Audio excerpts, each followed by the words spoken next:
Heart surgery, it's incredible, really. But it's easy to get lost in the technical stuff. Yeah, for sure. But Stephen Westaby's Fragile Loves, though, it brings that human side to the forefront. Absolutely. It's not just textbooks and procedures. Right. It's about the raw emotion, holding someone's life in your hands, Exactly. And the way he tells his own journey, starting as a medical student. Imagine, you're dissecting hearts in a lab 1 minute. Sterile, controlled environment. Exactly. And then, bam, you're thrown into the operating room at Charing Cross Hospital. Talk about a baptism by fire. No kidding. Westaby calls it the ether dome. This place where life and death are playing this intense game. He goes in expecting what? The top surgeons, cutting edge everything. Naturally. But what he finds is this stark reality, life's fragility. And that story about the young mother, right? That one seems to have really stuck with him, even early on. Absolutely. I mean, she's alone, unmarried, her parents, gone, lost in the Blitz. And then the surgery itself, it takes a turn. It wasn't just a case, some medical puzzle to solve. It was this huge reminder. Behind every heart, there's a whole story. A life. Exactly. Joys, sorrows, the whole thing. It makes you think, did that experience make him more cautious later on? As a surgeon, I mean? It's interesting, isn't it? Because from Fragile Lives, it seems like it did both. Made him cautious, but also more empathetic. He was more aware of the weight of his decisions. Absolutely. It wasn't just fixing a heart. It was potentially changing everything. Yeah. A life, a family, everything. And that experience, it seems like it never left him. Like a constant companion. A reminder of what was at stake. Yeah, every single time. He talks about the hospital mortuary. Most people, they wouldn't go near the place. Understandably. But Westaby, he treated it like another classroom, almost. He wanted to understand death, I guess, to better understand life. That's it, exactly. He said to truly understand how to save a life, you have to see how it ends, how the heart just stops. It's like a sculptor studying anatomy. They have to know every detail to create something beautiful. He even mentions going back to that same operating room where the young mother died. Oh, wow. Not out of some morbid curiosity, it's more like duty, maybe? To remember her. To acknowledge the impact she had on him, even back then. It's actually quite moving. It is. And speaking of impact, the story about his grandfather really stood out to me. Oh, definitely. I mean, you have Westaby, he's in this world of advanced surgery, saving lives. Pushing the boundaries. Right. But then he tells this story about his grandfather struggling with heart failure. And it's so emotional, you can feel his helplessness. The feeling of watching someone you love struggling for each breath. Powerful stuff. It stayed with him, that feeling. You can see it throughout his whole career. Yeah. Especially in his drive to innovate, always pushing. And for me, nowhere is that clearer than with the Westaby tube. Oh, absolutely. This thing revolutionized airway reconstruction, didn't it? Completely. No. It's remarkable, though, where it came from. What do you mean? It all started with his grandmother. Really? Seeing her struggle with thyroid cancer, how it closed up her airway, it really affected him. So it was personal, not just some abstract medical problem. Exactly. And years later, that memory, it fueled this whole thing. His desire to find a better way. And that's what led to the Westaby tube. It's a direct line, really. There's this case, Mario. Horrific burns from a gas explosion. Oh, gosh. His airway was, well, there wasn't much left. I can't even imagine. Conventional methods, they were failing.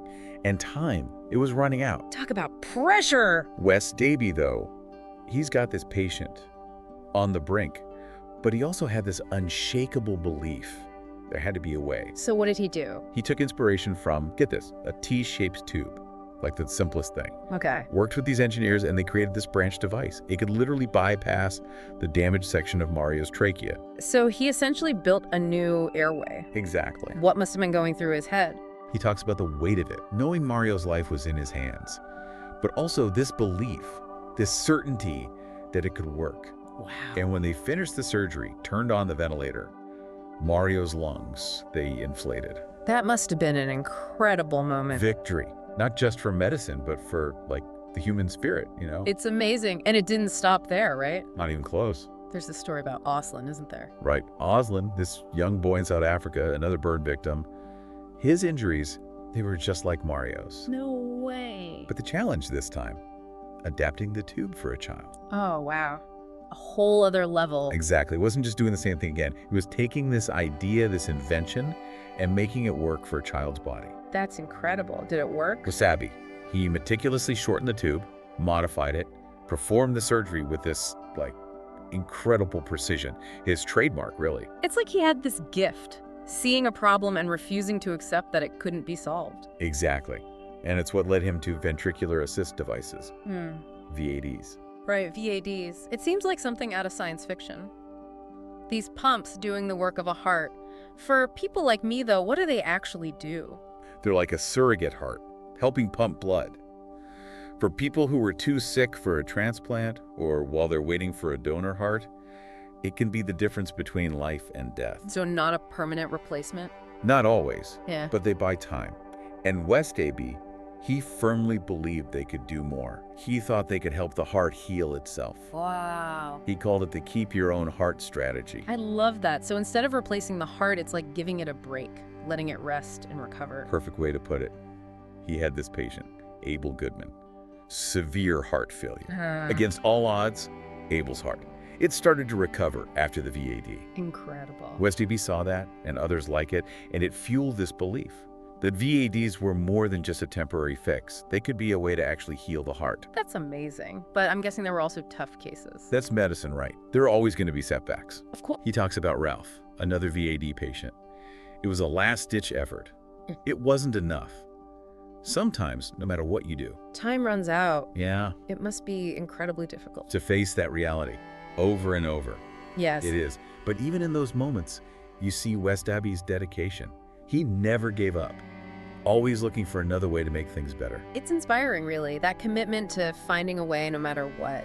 But Fragile Lives isn't just about medical miracles. There's this ethical layer too, right? Definitely. It comes up again and again. And the story that really highlights it, I think, is the one about the girl with no name. That's a young Yemeni girl, right? Yeah. And her case was a mess. She had dextrocardia, so her heart was mirrored on the right side, plus this huge tumor blocking everything. Most people, they thought she was a goner. So already incredibly complex. Right. But then, on top of that, you have the social cultural side. Her mother fled Yemen, right, hoping for a better life for her daughter. Exactly. You can feel the weight of that, the hope she put on Westaby. It's a lot to carry. Did he operate? He wrestled with it. The medical risks, they were huge. But it was more than that. Even if the surgery worked, what then? They were refugees in a whole new world. It's like the ethical implications were just as complex as the medical ones. Exactly.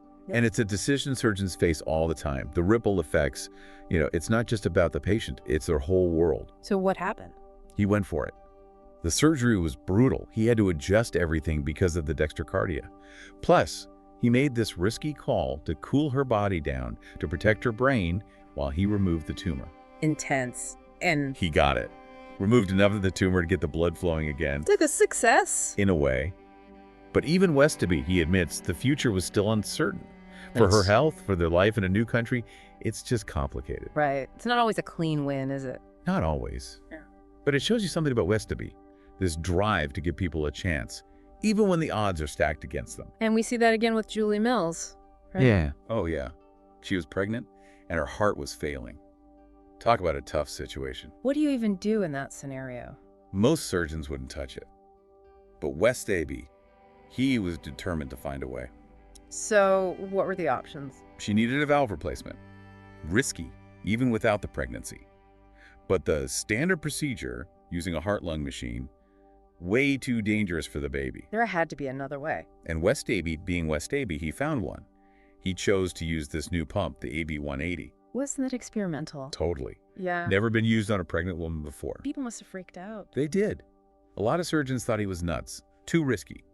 But Westaby, he saw it differently. He saw a chance to save both of them. Exactly. Julie and the baby. He wasn't going to give up on that. And in the end, the surgery was a success. That's incredible. And she had the baby. Healthy baby girl. Wow. You know, when you read a book like Fragile Lives, it makes you think, how far would you go? Right. It's not just about the medicine. It's about the choices we make, the limits of what we're willing to do. And those surgeons, like Westaby, they're facing those choices every single day. It's a powerful reminder, I think, that behind every heartbeat, there's this whole story of struggle, of innovation, of what it means to be human. And that's something we're thinking about.